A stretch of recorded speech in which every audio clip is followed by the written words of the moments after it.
Welcome to How to Be a Person, a podcast about life with me, your host, Giuliano.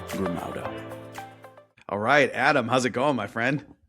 Oh man, I am excited to be on this show. Let me tell you, I've been on the podcast shameless book promo self-promotion tour of the universe, but I'm giving away the book for free, 1 billion podcasts. So on a mission to give away as many free books as possible. So man, I'm feeling wonderful. I'm in Miami right now. I'm hiding from my team. Nobody knows I'm out here. This is going to be released. I'll be in LA already back. So they're going to be like, oh, Adam, you went to Miami? No, I didn't go to Miami. What you talking about? I saw it on the show. You lie. So It funny. wasn't me. I'm going to be like Shaggy.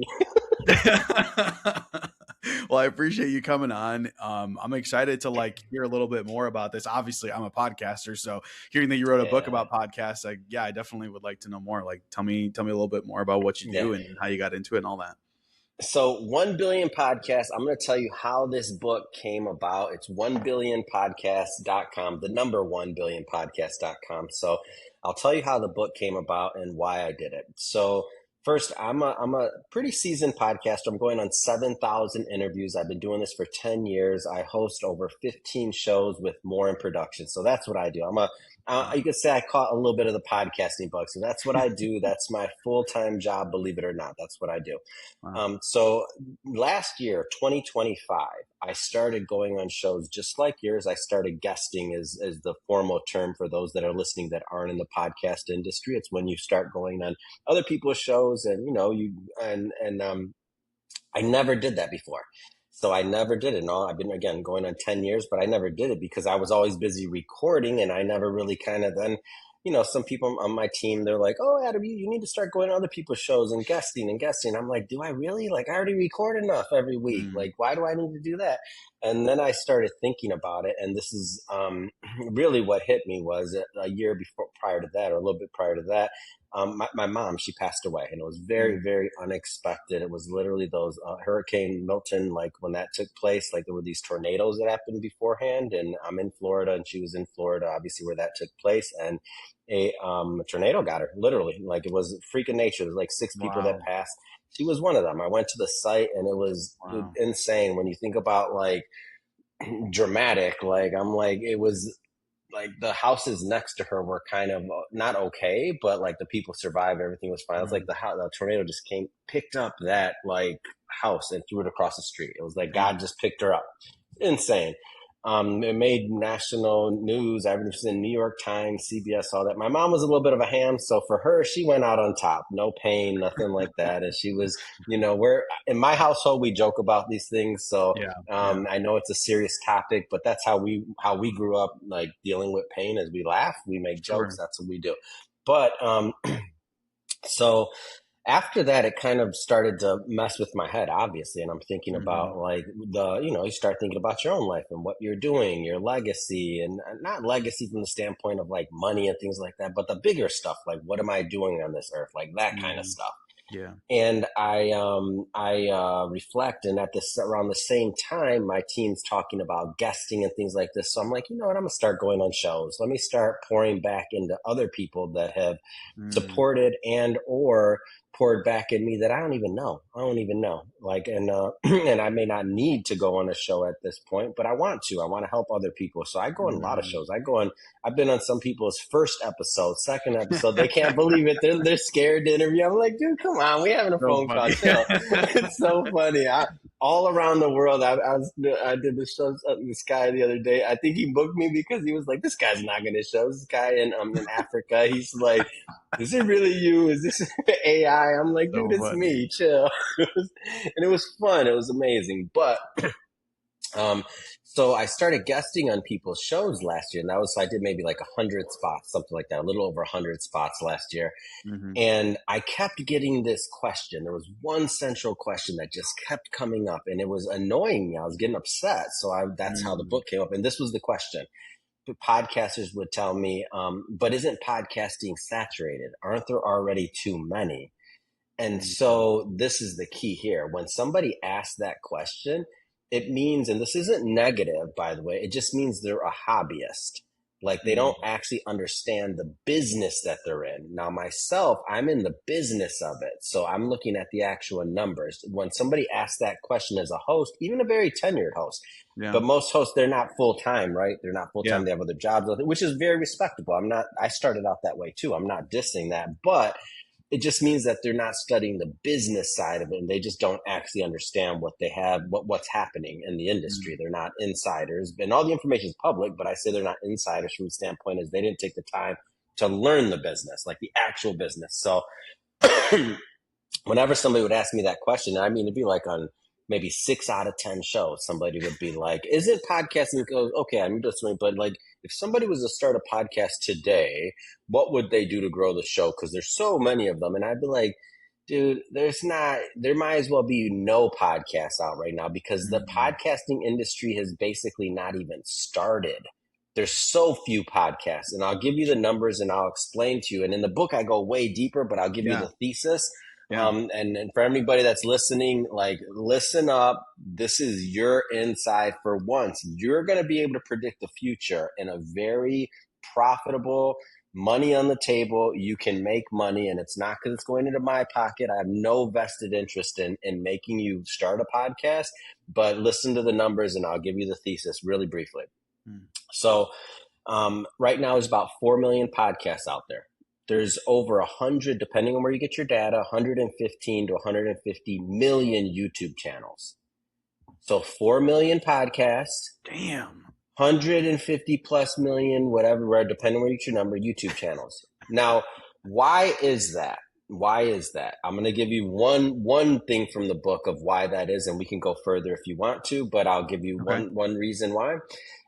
When YouTube started, and I'm going to try to explain this as simply as possible for people that aren't on the industry, and I'm not going to get too technical, but in the book I do for those of you that really want to dig deeper. When YouTube started, a couple years into it, or maybe a year or so into it, they created what was called the YouTube Partners Program. So you don't have to know that or remember that, but just think about it this way: you upload as a creator, you upload a video to YouTube, and if they run ads on it, you get paid. Understand? Simple, right? Yep. For podcasting didn't grow out. So didn't grow out of any type of partner program. It grew out of radio. So every single podcast was like starting your own small business. Why? Because where do you get the advertiser from? You upload an episode and back in the day, your RSS feed, somebody picks it up. Well, if you didn't sell an advertiser, then you don't get paid. You're just uploading an episode. There's no partner program. There's no one company that oversees all podcasting. Yeah. So what does that mean? And let's just say, so that's one layer. I'll give you one more layer on that. Let's say that you were good at running a small business, and let's say that you did sell an episode. Okay, great. So now what you would do is you would just like radio, you would read that ad. That's called a baked in ad. Now, can you go and resell that same episode? No, it's already recorded. You said that advertiser, boom, you put it out. Now juxtapose that or compare that to YouTube, where you put up a video in the beginning, and once that advertiser's money ran out, then what happens? YouTube puts another advertiser on there. So you can make money on that forever. So that compounds. So that rewards people. There you go. Dynamic advertising. That's what that's called for everybody that's listening. That's dynamic advertising. That dynamic advertising component had been around maybe for some big shows, but for the small creator, that's recent. We're talking not too long ago. So what's happening now is you have billions of dollars that are coming from other areas and are coming to podcasting for advertising. You have dynamic advertising. So now that even small shows can be monetized.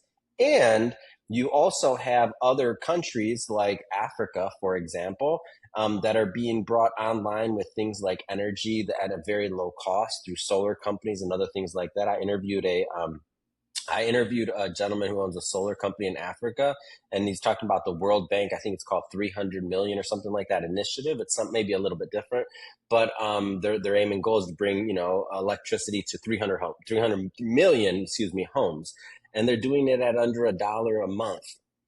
So they've Wow. solved the energy crisis in terms of being able to do that. Now it's infrastructure, it's time, it's other things. But just think about it this way. There's going to be hundreds of millions of other people on this planet. We're not Yeah. not talking about going when Elon finds something else somewhere else. We're not talking about that. But on this planet right now, and what's going to be the easiest form for them to create? Podcasts, audio. Not saying video is going away, but what's going to be the easiest thing to do on their phone? My first show, I did my first 300 episodes on my cell phone. I didn't edit it. I didn't clip. I didn't even know what an intro was.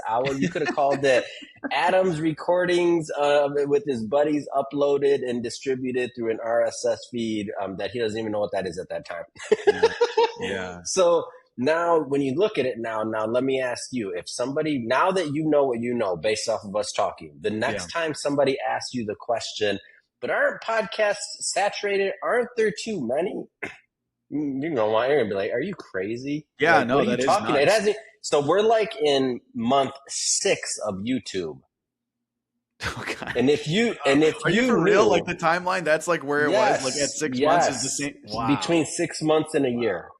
And Wow. even though, oh, you got excited. I saw you just itched your ear a little bit. You jumped up. Like, so we're like between month 6 and year 1 of YouTube right now. And if you knew that YouTube was going to be the behemoth it was, so that's what I'm saying is that right now you can predict the future.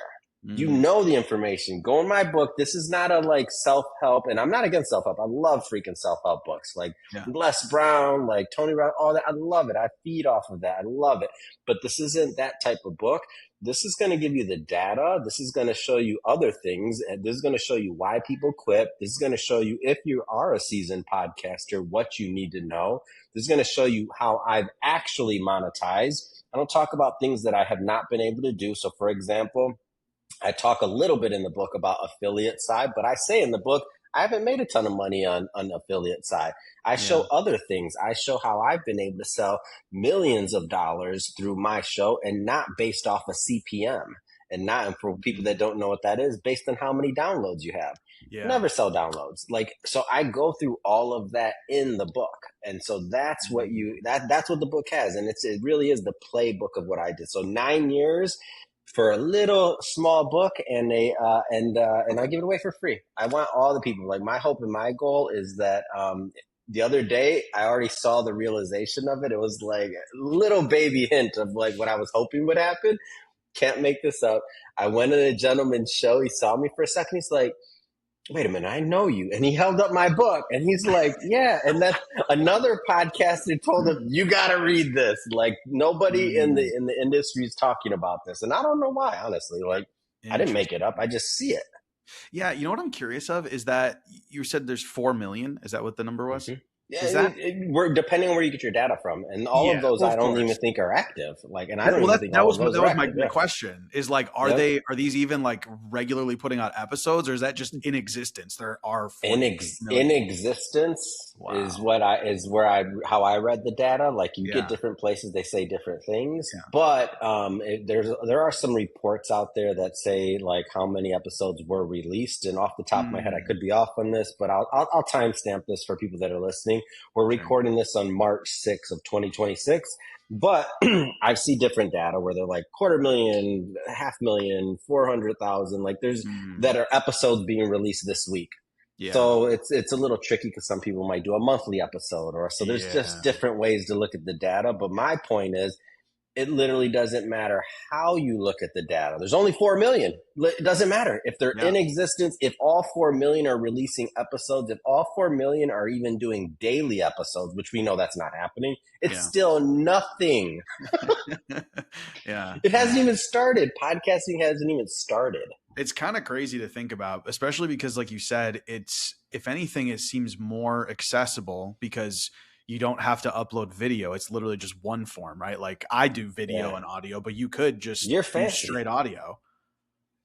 I because I do this so much, I talk to a lot of people. I have a phone company that has their own phone app that they're going to be putting out for podcasting in Africa. They're about to put 100 million phones into the market. They are undercutting some of the biggest players. I mean, It's endless. It's endless, like what's going to happen next going with this, because it's just easier. It's easier. You don't Sure. have to worry about video. You don't have to worry about a lot of other things. And then at the end of the day, audio sticky.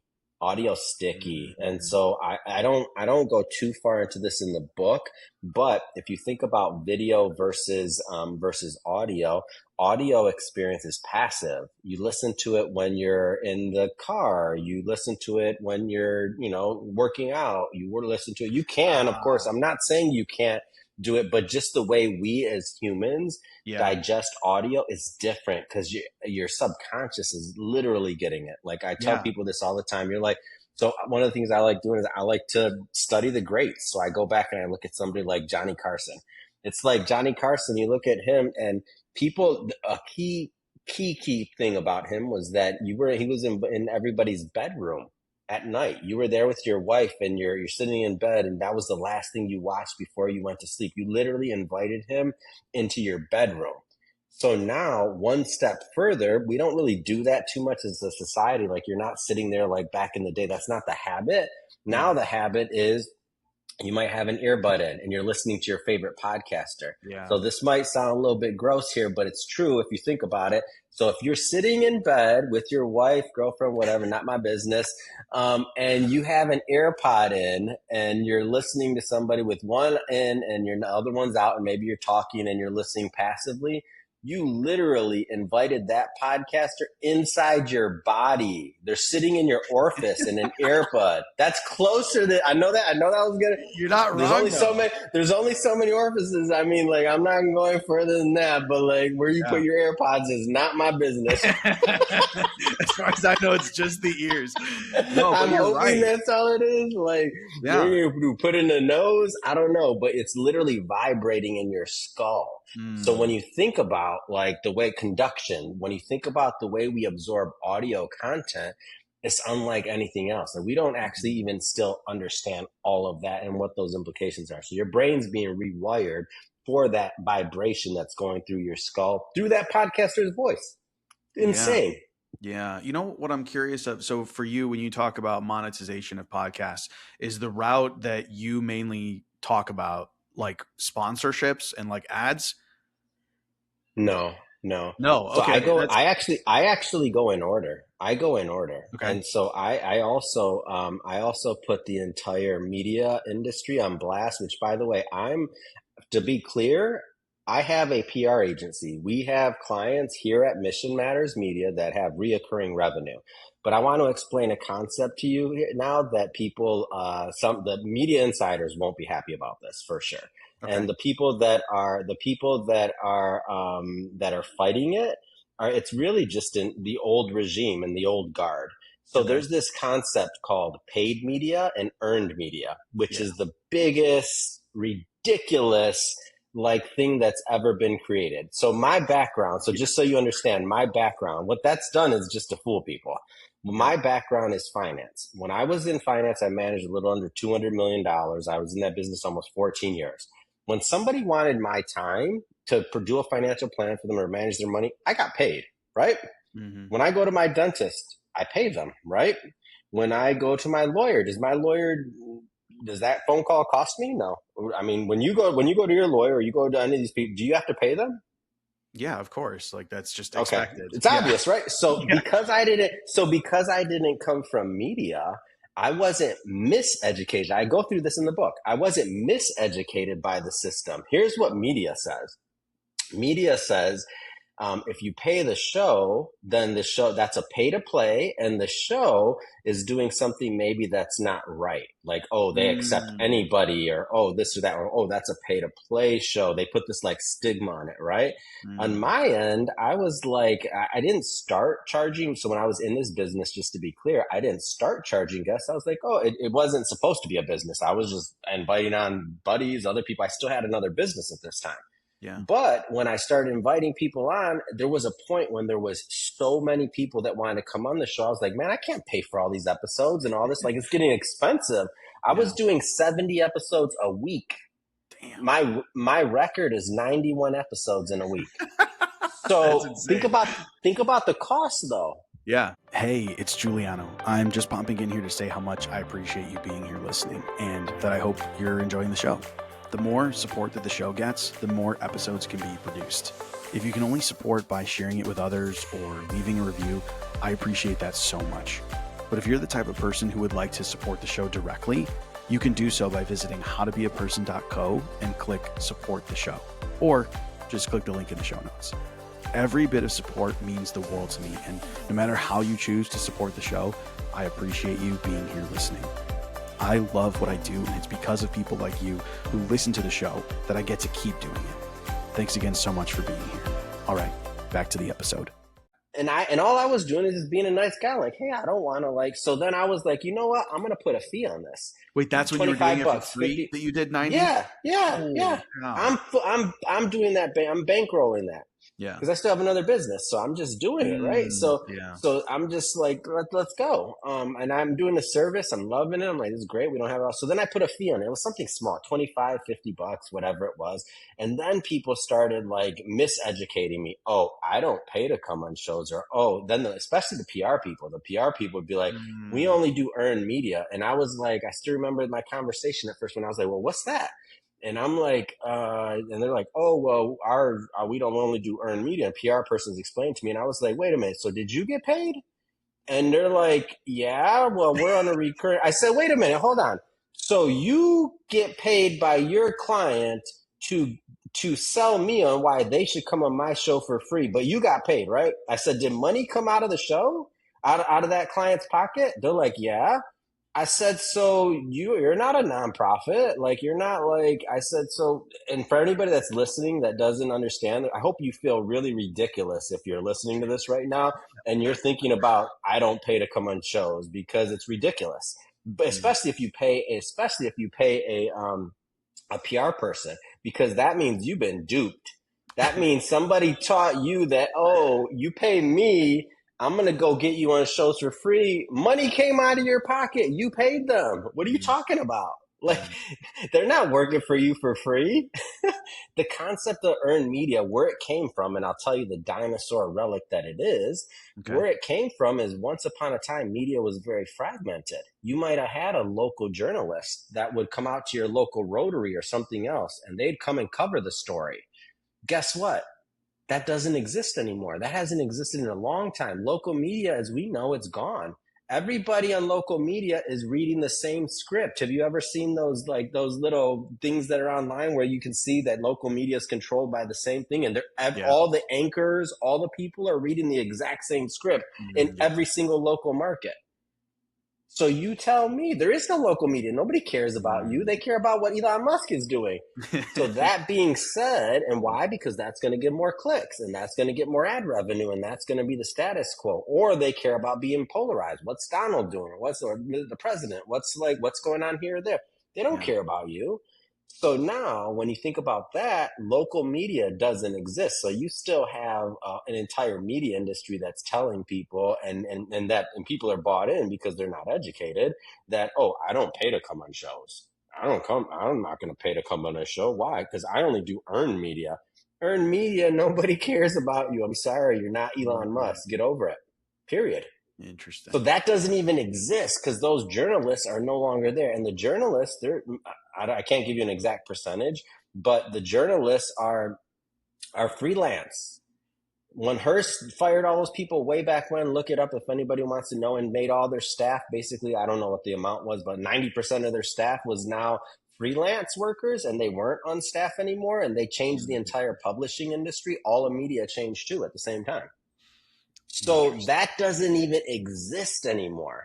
I'm educating you on this because I want people to understand how ridiculous it is that they think that when they say they won't pay. I know this is a long answer, but I want people to understand. So the number one way that I was able to, and people fight me on this all the time, I have people that work for me on my staff that don't agree with paid media, that literally are like, and I tell them, I'm like, well, and I write this in the book, by the way, 1 billion podcast, the number 1 billion podcast.com, get it now. I tell them, I write it in the book. I say, okay, but if that was the number one way we were able to monetize, so if we weren't able to do that, you wouldn't have a job right now, and Mission Matters wouldn't exist because I couldn't afford Mm, to do 70 interviews a week indefinitely and not create a profitable model. And the show wasn't big enough for other advertisers at that time, so it mm. literally wouldn't even exist. Interesting. So it's more of like, so is it, do you still do it as paid Absolutely, or? absolutely. And Yeah, that's now, what I was well, now curious if you there's like transitioned what out of it or what what. why would I ever? And No, people I don't laugh know. That's why about I'm this. asking. No, and people laugh. Let me tell you something. What's hilarious about this? Now I do it. It's a little bit for a little bit of a different reason. Now, Okay. and I want everybody to kind of understand that I'm very privileged and humbled to be able to say this. Like, I didn't think that this would grow to be what it is, but we had over 30,000 applications last year to come on the show. Mm, So now, if you think about what it would cost to go through all those applications, yeah. now what it's become a filter. And I Yeah. don't even charge a lot, literally $97 as of this recording. If you go on our website or if you go to missionmatters.com and there's like a be a guest little tab or something, you can do a certain type of interview for as low as $97. Then Mm, there's higher ones, higher price points if somebody wants to come in studio and things like that. Our Brentwood studio, it's beautiful, all the other things, whatever.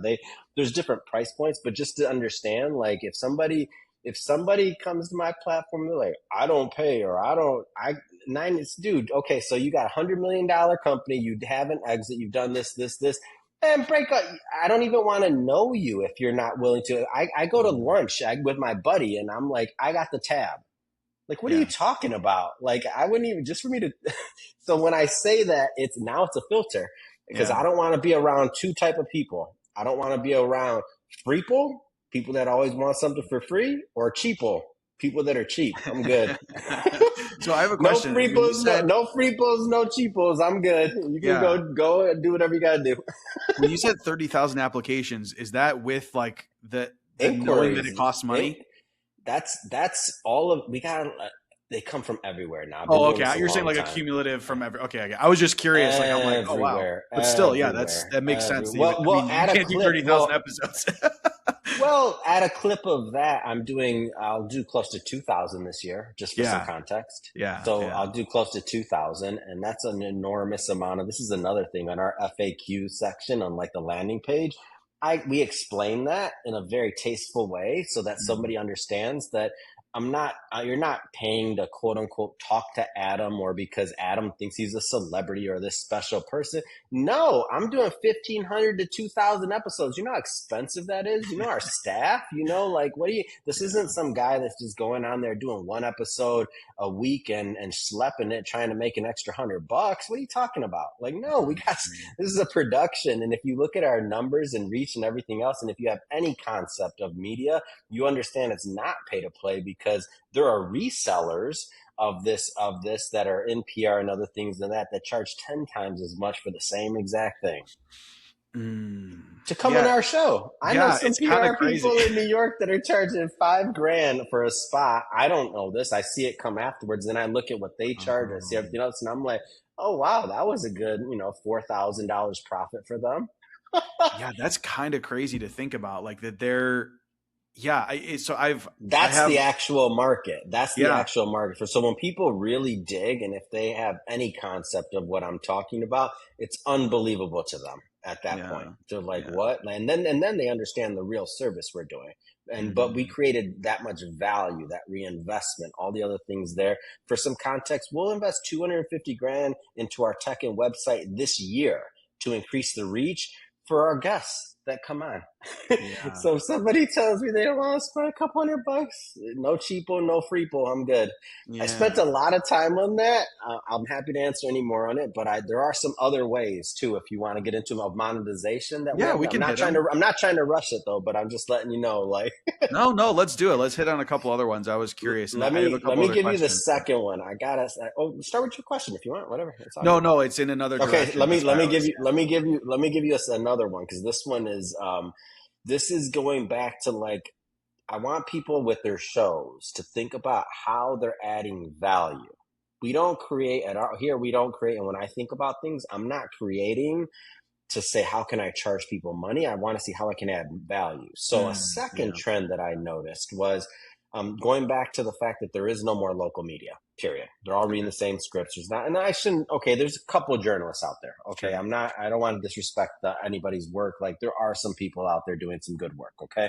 Let's start with that. But there's only so many of them. So the next thing I noticed was I go to these conferences and I started covering them, and I'm like, oh, you know what? This is cool. Like I go to this big conference, they let me in. I'm quote unquote, I'm media. They wine and dine me. They're like, oh, here we go. You have this booth. You have this. You have that. So I started doing it, and then I'm like, and then I noticed. I look one year, I look back, and I'm like, wow, I spent like 150 G's on travel and all this stuff, like and all this, and I'm like, what profit? What profit did we make on this so far? And this, then I'm like, oh, I can't do that indefinitely. So so what's the common sense to do there? You already know the answer, right? Yeah, exactly. Start charging. Got to charge some. Yeah, there you go. Yeah. So who am I going to charge? The conference owner, right? I'm going and I'm bringing millions of eyeballs to their event, right? So Yeah. is that of value to the conference owner? Yeah. So you would think, yeah. So then here's the next part of it. So this is where I'm like, I have all these conferences I'm covering. They contact me. Hey, Adam, we'd love to have you back out. I'm like, well, I'd love to come out. This is the minimum daily fee. Oh, last year it was free. And I'm like, yeah, we can't do that anymore. By the way, this is what you're getting. This is the work we've done. Oh, we don't have budget for that. And I'd be like, okay, well, tell me about the conference. Like, refresh my memory. Is it ticketed? Are people paying to go? Oh yeah, Adam, it's ticketed. And they're like, and by the way, I call this my bagel close. Anybody that's listening to this is welcome to take it. I want you to use it. I want every organizer to be like, oh, that's the bagel close. Why are all these podcasters always talking about bagels? This is my bagel close though for you. So then I would talk. I'm like, okay, and then I keep asking them questions. Oh, they paid $500 a ticket. Wow, yeah. How many people are gonna have? Oh, wow. Okay, so that's good. I'm like, is it gonna be like signage? Yes, yeah. Oh, by the way, is there gonna be breakfast? They're like, oh yeah, for sure. I'm like, is there gonna be bagels? They're like, yeah, bagels. Blah blah blah. I said, did the hotel give you those bagels, or are you paying for them? Oh no. And then they start talking about how much the bagels cost. How much? Oh my gosh, the breakfast costs this. I'm like, wait a minute. And how many people are going to come? Okay, wow, 5,000 people. That's a lot of people. That's a big conference. It's great, and that is great, by the way. I'm not making fun of them. And I'm like, so let me get this straight. I'm going to bring millions of eyeballs and views and impressions to your event, and you're telling me that the bagels are worth more than me coming out?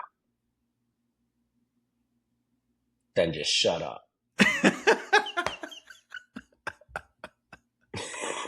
Oh man. Next one that talks, I don't say nothing. I can't imagine them having an answer to that. Because it's stupid. Yeah. They're ridiculous. So what happens is all these conferences got cut out. The ones that pay for me to come, we do great, beautiful work. And I still don't charge what we're supposed to charge. So I charge nothing near. It's $2,500 minimum to come on site. I'm doing like 20 interviews for them on site, full production. And they're covering my cost to come out. That's the minimum, depending for domestic. Sure. And I'm like, so for the people that understand, that's barely, if it probably isn't even a break even. I make more money from just staying in the studio and recording 15 episodes there and not having to interrupt my sleep schedule to travel. But the point is that like broadcasting, now I'm only one person. I can't cover every single conference. So anybody that's a podcaster out there that wants to put in some work and wants to do some work, video production, all these other things, like that's a big profit margin. Like, and that's a big, it's a big, especially if you're a smaller team, you're just getting started, pitch your local chamber of commerce, start smaller, like local chamber of commerce. Hey, I'll cover your event. I'll do 4 interviews on site, 5 interviews on site. We're going to do the distribution. You can use the video, $1,000. Monetize. Yeah. Like there's no reason. Like drive down the street. They have a meeting. Do a deal with the local chamber of commerce and just tell them, how many events do you have? Let me cover X amount. Great. I'll do 4 of them this year. This work me into the budget. I'd love to do it. I'd love to support our local chamber of commerce. You don't have to. I'm privileged to cover some of the largest conferences in the world. I cover Milken Conference, $30,000 plus to attend. Just the ticket's $30,000. Not a sponsor, not anything. To attend is $1,000. I cover FII Priority in Miami last year. The opening keynote was the president. Elon Musk is there. I'm fortunate now, almost 7,000 interviews in, 10 years later to be able to do that. But I don't want people to be intimidated because it didn't start there. Yeah. What I talked about, the local chamber of commerce, anybody can do that. You can have 0 episodes right now, you could be starting a podcast and you can go pitch your local chamber of commerce and how you want to start a podcast. And part of that is going to be by interviewing local business owners, and you love to start with a deal with the local chamber of commerce. They got $1,000 to spend on marketing and promo. Go pitch them. They got $1,000. They ain't got $1,000. You're at the wrong chamber. Go talk to another one. They should have $1,000 because they know what it costs too. Nothing's free. Yeah, that makes so much sense. So you mentioned like paying for people paying to come on the show. And the technical term is a sponsored episode, just so people have it. That's all. Sponsored, but that is what it is. I'm not trying to get too fancy. Yes. No, I appreciate you saying that though, because it makes me want to clarify them. How is a sponsored episode different from like you pay for or you sell a slot of advertising on the episode? Wouldn't that also be considered sponsored? It's not. It is, and it's not different. That's the point. The difference is wow. Okay, that made the point right there. The difference is that instead of what's the difference between your local law firm comes on the show, says, "Hey, I want to sponsor 5 episodes," or your local law firm saying, "Hey, I want to sponsor an episode and I want to be interviewed." Yeah, it's the same thing. Money's coming out of somebody. There's really no difference. That's why people are ridiculous, but it's because they're just regurgitating the misinformation and the miseducation that they've been giving that they don't even know where it comes from. And I told you where it comes from today. It comes from an antiquated system that doesn't even exist. And this is why, my PR, I'm in PR. I'm not bashing the PR industry. Yeah, all of our PR, it is what it is. We charge on the reoccurring model. And I even have our own clients, our clients that will say, "Adam, I don't want to do any earned media." Or they're not telling me, they're telling our team, obviously, but they tell our team, I only want to do earned media, no paid media. And I'm like, and then the team will come and tell me, and they're like, do they know who they're doing business with? And they do know, and that's the funny part. And there's people in our team, our literal team, that are like, that work for us now, executives in the company that are like, they don't believe in paid media. And I'm like, so just to be clear, and everybody that's saying this, like, you might not agree with what I'm saying. That's okay. We can still work together. It's not a big deal. But so there is a divide there, and I'm not saying it has to be my way. I just don't see. Because I'm not from this industry. I didn't go to a journalism school. I didn't have a maybe journalism professor at KU, one of the greatest journalism programs in the country. I didn't learn all these things, and there's all this like thing around ethics and all these other things that people bring into it. But in my mind, just so you're aware, the ethics to me is this. I've done every single interview, every single word that came out of somebody's mouth that we released, I heard. So I didn't necessarily agree with it, and I didn't let them off the hook if they said something I didn't agree with, but I personally have heard every single word. If I didn't like a guest and I didn't want them to come on the show, we hit the refund button.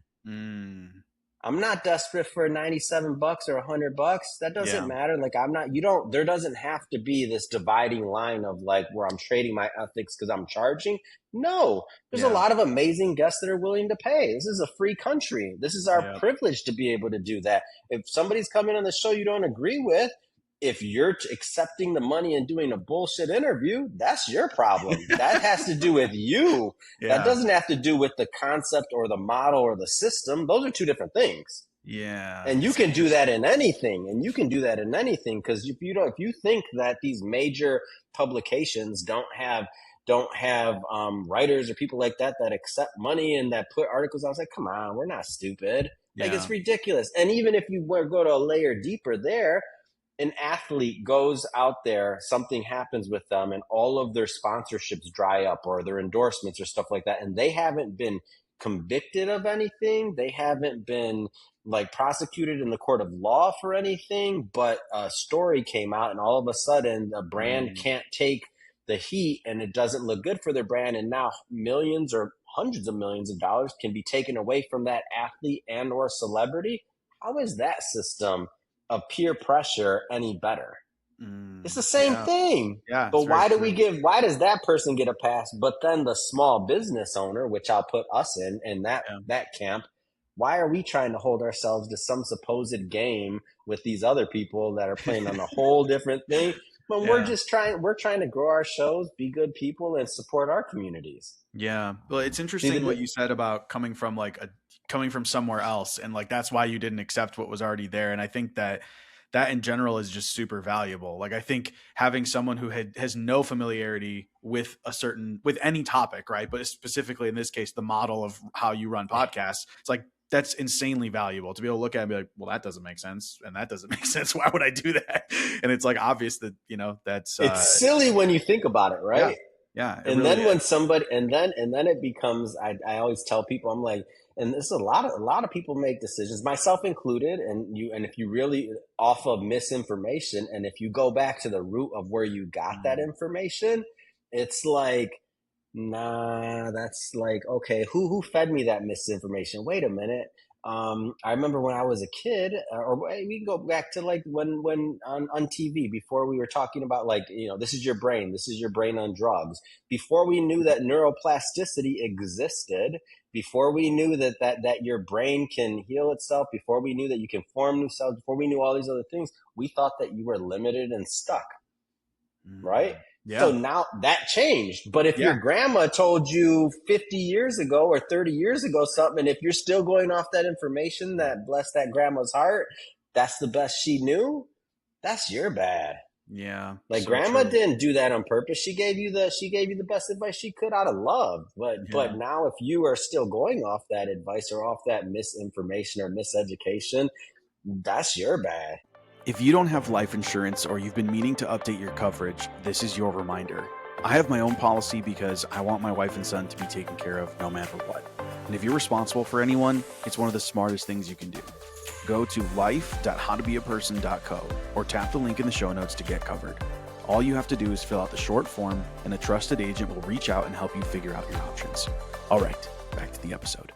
Yeah. Well, and I think too, I guess you assume people know this, but you don't, I guess maybe they don't, is that like most of the time when someone is a guest on a podcast and they're proactively guesting, it's because they have a business, right? And they're trying to promote their business.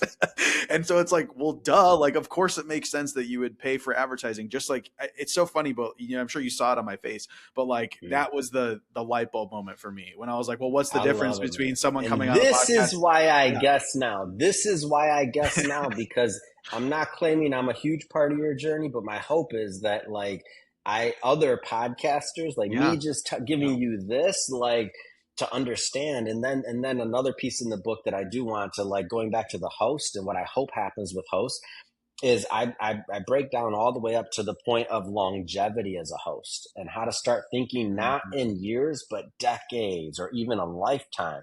Yeah. Because here's the reality: you go back to somebody like Johnny Carson, or you go back to some of the greats at Jay Leno's. Yeah. When they leave, there's a network that owns their show, right? But the difference Mhm. is they had to go to the studio, they had all these other people involved, all these other things. Well, with podcasting, here's the key. I talk about in the book, I can already see the day when I'm going to be a centenarian podcaster. I'll be 100 years old still podcasting. Why? Because even just for my mental health, at Yeah. what point, when you think about when you age, and in my previous career, when I was in finance, a lot of what I did was based on a lot of people I hung out with or worked with or talked to on a daily basis. They're between maybe 60 to even 100 years old, my oldest client at that time. And what happens, and for other people that haven't been around a lot of individuals at this stage in their life, is when you live long, a lot of your friends died along the way. I know that sounds Mhm. morbid, but your people that you knew are gone, So true. and you start to become isolated. And it doesn't matter how much money you have. Some of my top clients at the time, and again, I was a young guy at this point, I'm in my early 20s, and I used to volunteer to work holidays. I volunteered to work holidays. Why? Because I didn't have kids, I'm not married or anything like that. I wanted the people with families, go home, be with your family. So on something like a Christmas Eve, I was in the office working, and I Mhm. was not like a Scrooge. I mean, I was young. I wasn't stacking all this paper. I don't want you to get the wrong idea. I wasn't driven or motivated. I was just letting some other people have some time off. And so to be with their families. And so I'd have some people call me. I remember one client, he literally like like Park Ave, New York. He was old, and we'd be talking for hours on like a New Year's Eve or on Mm. like a Christmas Eve. And I'd be like, man, you got all this money. Like, don't you want to be out doing this, that? And he'd be talking about decades of things he did. And he's like, I have money, I have this, I can go wherever I want. Anybody's going to accept my invitation, but all my friends are dead. It's not even fun. Like Wow. he was already like all the people that he interacted with, like the new, so he was already kind of separating from society. Now, if you're a podcaster, why would you, at what point in your life, and I'm not going to make this rhetorical, I actually want you to answer this. Okay. If as your show grows and just in general, is there going to be any point in your life where you don't want to have at least one, I'm going to throw out Zoom call, we're on another platform, but one Zoom call to talk to somebody interesting? Never. No, I mean that's why I do it, is because I like talking You're to people. It's just one, so we're not, the difference here is that you're not, like, you might not be doing it as active, but at least one. So if Yeah, of you're willing to course. have at least one, you're going to be on your deathbed like weeks before. As long as you can talk, you're coherent, you're True. lucid, like you're going to have at least one conversation. Because the other thing is here, whether you have kids, you have a wife, whatever, maybe you live to be very old, maybe a lot of those are gone. I know this sounds very morbid, but this is a reality. But period, that podcast is going to be great for your mental health. You're going to have Mm. young people, you're going to have other people, you're going to be in tune with ideas that are happening in the world. So regardless of money, you can have all the money in the world, doesn't matter. As media compounds, your show's only going to be bigger. It's going to compound over time. You're going to have a huge catalog. There's going to be no point in my life when I don't want to have at least one conversation per week with an interesting person. Oh, for sure. No, I mean So now look at the catalog and how that compounds over 50, 60 years. The mm, money just increases, but the work doesn't. I see. Yeah, it makes so So much sense. now, if I can get more podcasters to think like this, what happens to those catalogs? What happens to the industry? What happens to, also, I go into the book about the and this is kind of like, this is for different people. They may feel different about this, but it is reality. This is the first time in history that all of us have the ability. Every person has the ability to take part in writing their own story and their own history. In the Mm, past, entire histories, entire cultures were taken. It could have been intentionally in some cases, and in some cases it's just who had the power, who had the money, who had the yeah. resources. You go back a generation or two, whatever, who had the printing presses, who had the ink. You Yeah. go further back, who had the mental aptitude to memorize long prose and pass that down Mm, from generation to generation, who was intellectual enough to do that. You go back further, you go back far enough, who had the freaking stick by the campfire and it was their turn to talk. I don't care how far back you go. This is the yeah. first time all of us get the opportunity to take part in writing our own history and telling the story of our lives and interacting and connecting with people from how it actually took place for us. This is the first time in history ever. So now, if you think about that collective history, in the end of the book, and I won't spoiler it too much, but I will say I do have a portion where I talk about my mom. I'm like, so if my mom, most valuable thing that I have now and that I cherish is I brought her on the show a bunch of times, and I have those recordings and Mm, they're out there. I get to hear her voice anytime I want. I still don't have kids. I'm not married or anything like that. But if I do have kids one day, which I hope to, then they're going to get to hear from their grandma. yeah. Her Yeah. story's there. But the key here, and here was the missed opportunity, and this is why I'm so passionate about hoping that other people start their own shows, whether it's through us like an agency or whether they do it themselves. I don't care how they do. I just want them to do it, because here's the key. My mom was very influential. She helped me big time in my life, and she is a very wise lady. She spent over 40 years as a social worker, 40 years working with at-risk youth. The least of these is what she called them. The forgotten ones is what she called them. Every year she'd lose students to the most horrific things, gang violence, anything you could think of. Yeah. She lost students, literally kids dying every year, every summer. That happened. It's a cycle every summer, and especially the times when she's working. So now you think about this. She didn't have her own podcast. She could have. I Mm. was talking to her about coming on, and before she passed, I was actually talking about her being a reoccurring guest. I was like, Mom, you got to come on at least once a month. You got to come on at least once a month. Like, and just we'll just chop it up and whatever you want to talk about. I don't care. But like, you're just, I don't want your knowledge to be gone when you're off this planet. And I didn't expect a tornado to take her, obviously. But that being said, that was a missed opportunity. So now her 40 years of knowledge as a social worker working with at-risk youth is gone. Mm, What would her podcast have been about? She would have talked about things like forgiveness. She would have been talked about things like her faith. She would have told, victims of sexual abuse and violence and domestic abuse and all these things, it's not your fault. It's not your fault. Her mm, voice would have resonated with people different than my voice resonates or than your voice resonates or than anybody else. She was a unique soul. She had her own energy and vibration that her voice carried. That's gone. So it's not just about making money. There's a whole nother level of not yeah, just legacy, but it's this art and what we're doing has the ability to uplift humanity, literally. yeah, And you yeah. you tie in AI and translation now, and now that fact that your podcast, my podcast can be in any language, what Mm, does that do? What does that do to the world? It's different. That's what we live in right now. And this has yeah. just begun. We're in again month 6 of YouTube. Yeah. Yeah. I'm trying to, so it's funny you mentioned YouTube again, because I was thinking about how, like, did YouTube come out before podcasts started? Like, I was trying to remember when, like, I don't remember No, when it no, started. the beginning of podcast that came from like, it was actually an RSS feed. And I talk about this, the history of Yeah. podcasting in the book, but, it was an RSS feed and you had to manually like download the audio, convert it to an MP3, upload that MP3 to your iPod, and then you could listen to it.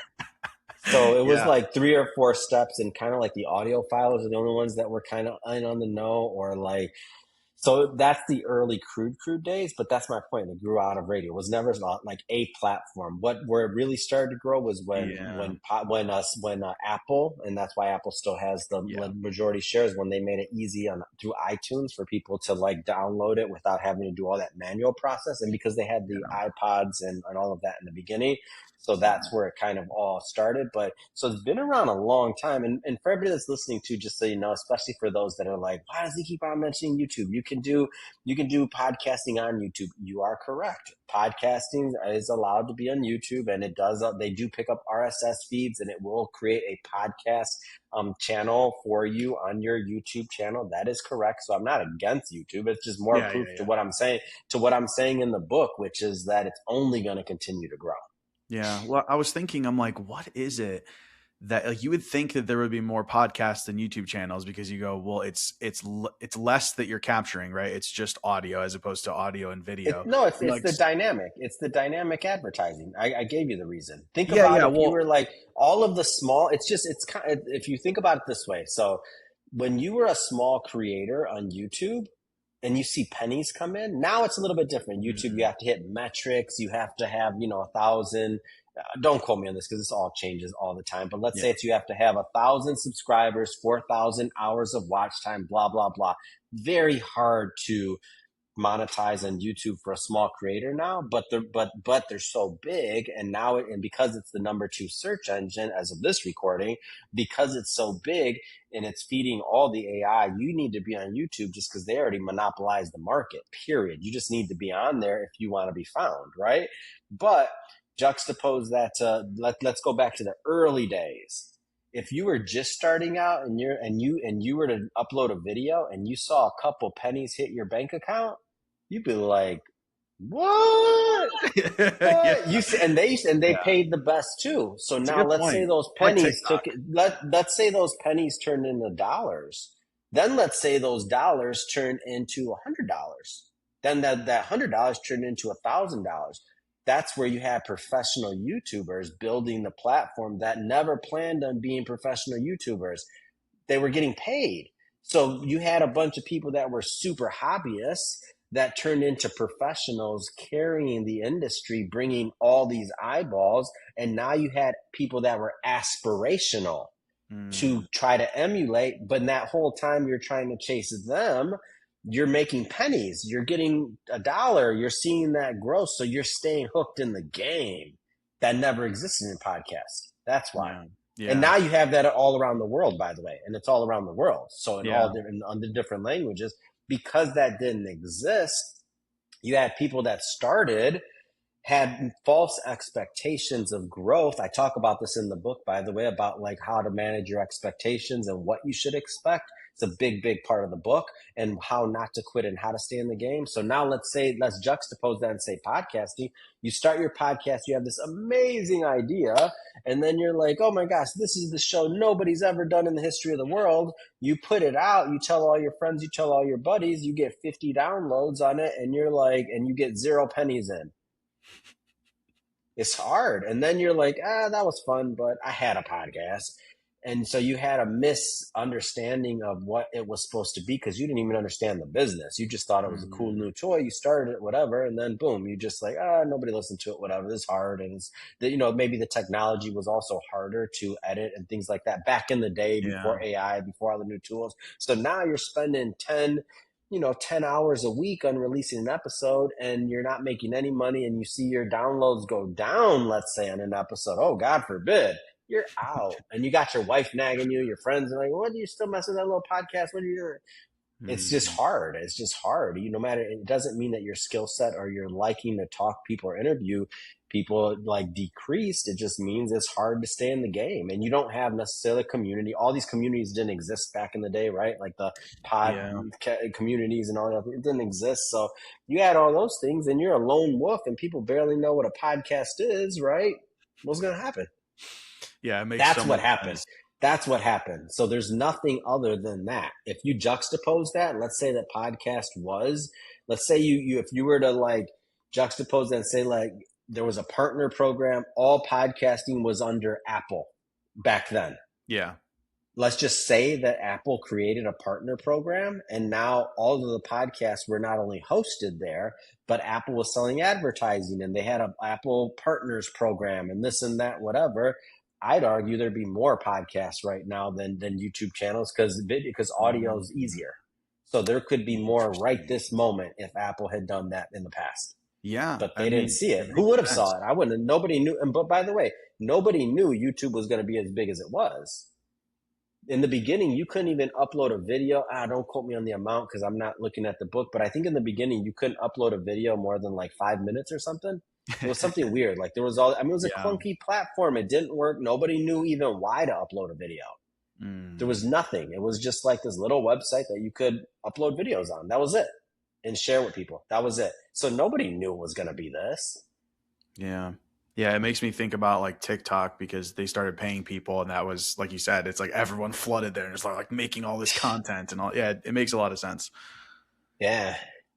So we are in the gold mine of it right now.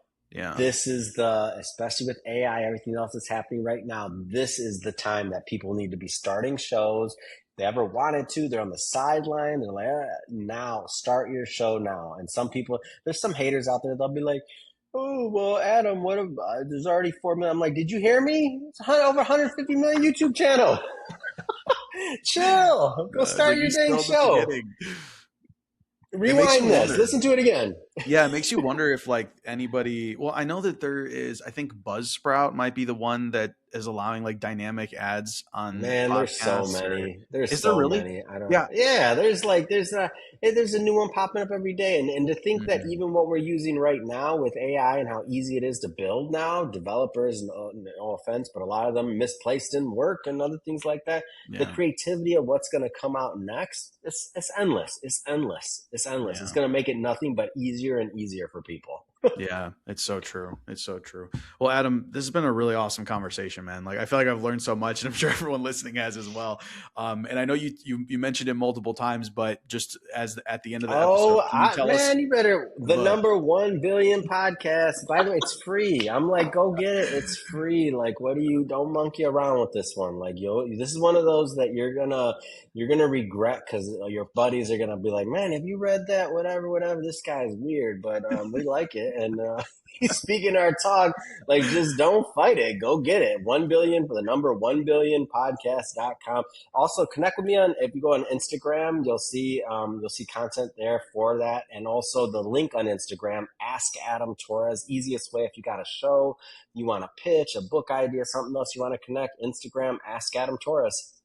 Amazing, man. Well, like I said, there's been a great conversation. I really appreciate you coming on, and I hope you have a great rest of your day, man. You too, man. Podcast on. Thanks for being here. If you enjoyed this episode, please leave a review or share it with someone who'd appreciate it. For everything I have to offer, visit howtobeaperson.co.